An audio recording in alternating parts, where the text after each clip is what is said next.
আশা জাগিয়েও goal test draw করেছে Bangladesh. Back to back সেঞ্চুরিতে শান্তর record.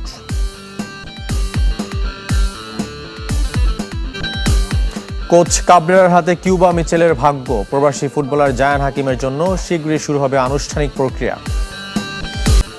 Club বিশ্বকাপে এবার ফ্লামেঙ্গো চমক। পিছিয়ে পড়েও হারালো চেলসিকে। রাতে ভিন্ন ম্যাচে নামছে ডর্টমুন্ড, ইন্টার মিলান। শুধু ক্রিকেটের খবর, ড্র হলো গোল টেস্ট। শেষ বিকেলে আশা জাগালেও ম্যাচ জিততে পারেনি বাংলাদেশ। 285 রানে ইনিংস ঘোষণা করে টাইগাররা ব্যাক টু ব্যাক সেঞ্চুরি করেন নাজমুল হোসেন শান্ত।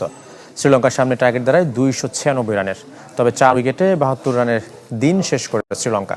ম্যাচ সেরা হয়েছেন নাজমুল শান্ত। তখনও দিনের খেলার 5 ওভার বাকি, তবে দুই দলের সম্মতিতে নিষ্ফল রইল গোল টেস্ট। লঙ্কার এই ভেন্যুতে এক যুগ পর কোনো টেস্ট ড্র হলো, আর বাংলাদেশ করল 14 টেস্ট পর। শেষ বিকালের টুইস্টের অপেক্ষায় ছিল টিম বাংলাদেশ। পঞ্চম দিনের উইকেটে ব্যাটিং করা কতটা কঠিন তা টের পেয়েছে স্বাগতিকরাও। শ্রীলঙ্কার সামনে 296 রানের টার্গেট পূরণে ওভার ছিল মাত্র 37।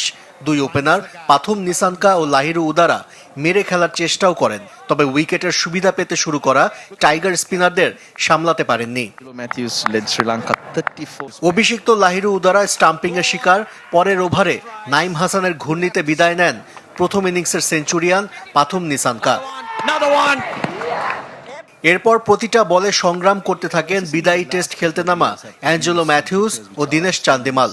তবে তাদের টিকে থাকার লড়াই শেষ হয় তাইজুলের বিষাক্ত স্পিনে। কামিন্দু মেন্ডিসকেও ফেরাতে পারতেন তাইজুল, তবে মিড অফে ঝাঁপিয়ে পড়েও ক্যাচ নিতে পারেননি মুশফিকুর রহিম। শেষ দিনের বৃষ্টিও গোল টেস্টকে ড্রয়ের দিকে নিয়ে গেছে। প্রায় এক সেশন নষ্ট হয়েছে বৈরী আবহাওয়ায়। শ্রীলঙ্কাকে বড় টার্গেট দেবার মূল কারিগর নাজমুল হোসেন শান্ত।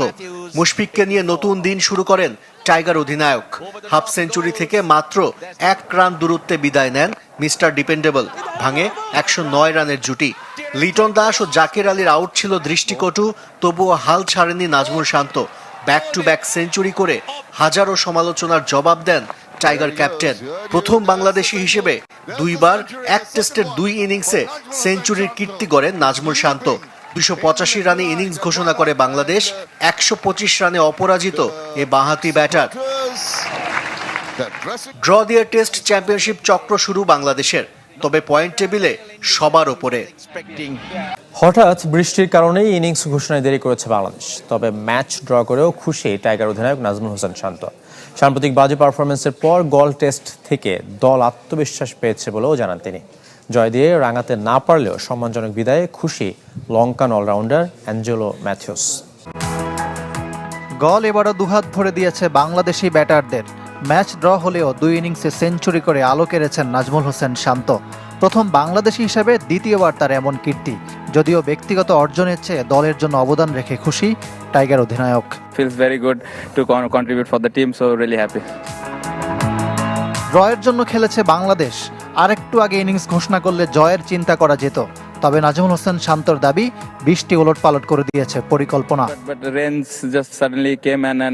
হঠাৎ বৃষ্টি নেমে আসায় আমাদের পরিকল্পনায়ও পরিবর্তন আনতে হয়েছে। বৃষ্টির উপর তো আর নিয়ন্ত্রণ নেই আমাদের, তবে টার্গেট দেওয়ার পর আমাদের তাইজুল ও নাইম ভালো বল করেছে। ড্র করেও বাংলাদেশ ক্রিকেটের স্বস্তি। জিম্বাবুয়ের বিপক্ষে সিলেট টেস্ট, সাদা বলে আরব আমিরাত ও পাকিস্তানের কাছে হারের পর গোলের পারফরম্যান্সকে ইতিবাচকভাবে দেখছেন অধিনায়ক। Great comeback if you look at the first 3 wickets we lost. 3 wicket হারানোর পরও আমরা ভালো করেছি। মুশফিক ভাইকে অবশ্যই কৃতিত্ব দিতে হবে। জিম্বাবুয়ের বিপক্ষে হেরেছিলাম সিলেটে, এরকম পারফরম্যান্স তাই আমাদের খুব প্রয়োজন ছিল। First test and then again the second test we come back really well, but বিদায়ী টেস্টে ব্যাট হাতে সাদামাটা অ্যাঞ্জেলো ম্যাথিউস। প্রথম ইনিংসে 39 আর দ্বিতীয় ইনিংসে করেছেন 8 রান। তারপরও প্রিয় ভেন্যু গোল থেকে সম্মানজনক বিদায় খুশি লঙ্কান অলরাউন্ডার। এটা তরুণদের জন্য দারুণ সময়। তারা শ্রীলঙ্কা ক্রিকেটকে এগিয়ে নিবে। বাংলাদেশকেও অভিনন্দন জানানো উচিত। মুশফিক ও শান্ত দারুণ ব্যাট করেছে। লম্বা ক্যারিয়ারের সাথে জড়িত সবার প্রতি আবারও জানিয়েছেন কৃতজ্ঞতা।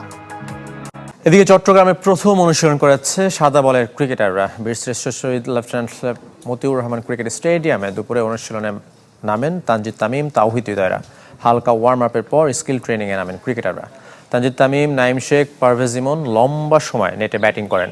ইনজুরি থেকে ফিরে ফুল রান আপে বল করেছেন মুস্তাফিজুর রহমান, শরীফুল ইসলাম। রোববার ফ্লাড লাইটের আলোতে অনুশীলন করবে ক্রিকেটাররা। সোমবার খেলবে প্রথম প্রস্তুতি ম্যাচ। বাংলাদেশের টেস্ট মর্যাদার প্রাপ্তির 25 বছর পূর্তি উপলক্ষে খুলনায় দিনভর উৎসবমুখর আয়োজন করেছে বিসিবি। বিভাগীয় স্টেডিয়ামে পরিণত হয় শিশু কিশোর আর দর্শনার্থীদের মিলন মেলায়। অনূর্ধ্ব 12 ক্রিকেটারদের 6-a-সাইড ম্যাচের আয়োজন করা হয়। একটা মাইলস্টোন 25 বছর কোয়ার্টার অফ সেঞ্চুরি, সেটাকে মাথায় রেখেই বিভিন্ন রকমের আয়োজনের একটা প্রচেষ্টা, যার মধ্যে দিয়ে আমরা টেস্ট ক্রিকেটকে যে বাংলাদেশ ক্রিকেট বোর্ড খুব গুরুত্ব দিচ্ছে বা দেয় এবং টেস্ট ক্রিকেট ভালো করার জন্য যে এই দিকে আলাদাভাবে মনোযোগ দেওয়ার প্রয়োজন, সেটাকেই মেলে ধরার একটা প্রয়াস এটা। এবার ফুটবলের খবর। ফিফা সহ সব ধরনের অনুমতি মেলায় কিউবা মিচেলের বাংলাদেশ দলে অভিষেক নির্ভর করছে হেড কোচের উপর। আরেক প্রবাসী জায়ান হাকিমকে নিয়েও শীঘ্রই আনুষ্ঠানিক প্রক্রিয়া শুরু হবে, জানিয়েছেন ফুটবল ফেডারেশনের সিনিয়র সহসভাপতি ইমরুল হাসান। এদিকে বাংলাদেশ প্রিমিয়ার লিগে এবারও 10 দল নিয়ে হবে, আর লিগের জন্য জাতীয় স্টেডিয়াম বাফুফের পরিকল্পনায় নেই। তবে ঘরোয়া আসরের গুরুত্বপূর্ণ ম্যাচ হতে পারে এখানে। হামজা সমিতদের আলোয় উজ্জ্বল বাংলাদেশের ফুটবল। জাতীয় দলের ম্যাচ ঘিরে দেশ জুড়ে বাড়তি উন্মাদনা। আলোচিতদের মধ্যে সবশেষ সংযোজন ব্রিটেন প্রবাসী কিউবা মিচেল। শেষ মুহূর্তে অনুমতি মেলায় সিঙ্গাপুর ম্যাচে দলে থাকা হয়নি এই টিনেজ মিডফিল্ডারের। জাতীয় বা বয়সভিত্তিক দল এখন তার অভিষেক নির্ভর করছে কোচের সিদ্ধান্তের ওপর। এদিকে অ্যান্টিগা অ্যান্ড বারবুডা জাতীয় দলে একাধিক ম্যাচ খেলা ফরওয়ার্ড জায়ান হাকিমকে বাংলাদেশের করে নেওয়ার জন্য শুরু হচ্ছে আনুষ্ঠানিক প্রক্রিয়া। জায়ান হাকিমের কাগজপত্র তৈরি করার জন্য যে সমস্ত সাপোর্টিং ডকুমেন্ট দরকার সেগুলো আমাদের হাতে এসে পৌঁছেছে। আমরা আমাদের কাজটুকু শুরু করে দিয়েছি। কিউবা মিচেলে কিন্তু সমস্ত কাগজপত্র তৈরি হয়ে গেছে, এমনকি সে ফিফার ক্লিয়ারেন্সও পেয়ে গেছে। এখন কোচ যদি মনে করেন যে সে জাতীয় দলে খেলা উপযুক্ত, তাহলে কোচ তাকে অবশ্যই ক্যাম্পে ডাকবেন বলে আমার বিশ্বাস। রেকর্ড ট্রান্সফার ফিতে লিভারপুলে যোগ দিলেন ফ্লোরিয়ান ভিটস। অ্যাড অন সহ 116 মিলিয়ন পাউন্ডে লিভারকুসেন থেকে তাকে দলে টেনেছে অলরেডস, যা কিনা ইংলিশ প্রিমিয়ার লিগ ইতিহাসে সবচেয়ে বেশি। মাঝমাঠে আধিপত্য বাড়াতে এই জার্মান মিডফিল্ডারকে লাল শিবিরে ফিরিয়েছেন coach Arne Slot. Florian Wirtz এখন লিভারপুলের। আনুষ্ঠানিকভাবে অলরেডদের সাথে চুক্তি সম্পূর্ণ করলেন এই জার্মান তারকা, সেটা আগের সব রেকর্ড ভেঙে। 5 বছরের জন্য তাকে দলে ফেরাতে ইংলিশ জায়ান্টদের গুনতে হচ্ছে 116 মিলিয়ন পাউন্ড টাকার অঙ্কে, যা প্রায় 1908 কোটি। তবে এর মধ্যে 16 মিলিয়ন অ্যাডস, যা পাবে কিছু শর্ত সাপেক্ষে। আর যদি এই অর্থ তার পকেটে ঢুকে, তাহলে শুধু লিভারপুল নয়, ব্রিটিশ দলবদল বাজারেও সবচেয়ে দামি ফুটবলার হিসেবে আত্মপ্রকাশ করবেন ভিটস। এর আগে ময়েসেস কাইসেদোকে 115 মিলিয়ন পাউন্ডে দলে টেনেছিল চেলসি। এতদিন যে রেকর্ড ছিল তার দখলে। তবে ইনিশিয়াল ফিতে সবাইকে ছাড়িয়ে এনসো ফার্নান্দেস, আর 100 মিলিয়নের ঘরে প্রথম ফুটবলার হিসেবে নাম লিখিয়েছিলেন জ্যাক গ্রিলিশ। গল টেস্টে শ্রীলঙ্কার বিরুদ্ধে বাংলাদেশ ম্যাচ ড্র হলো এবং ম্যাচ সেরা হলেন নাজমুল হাসান শান্ত।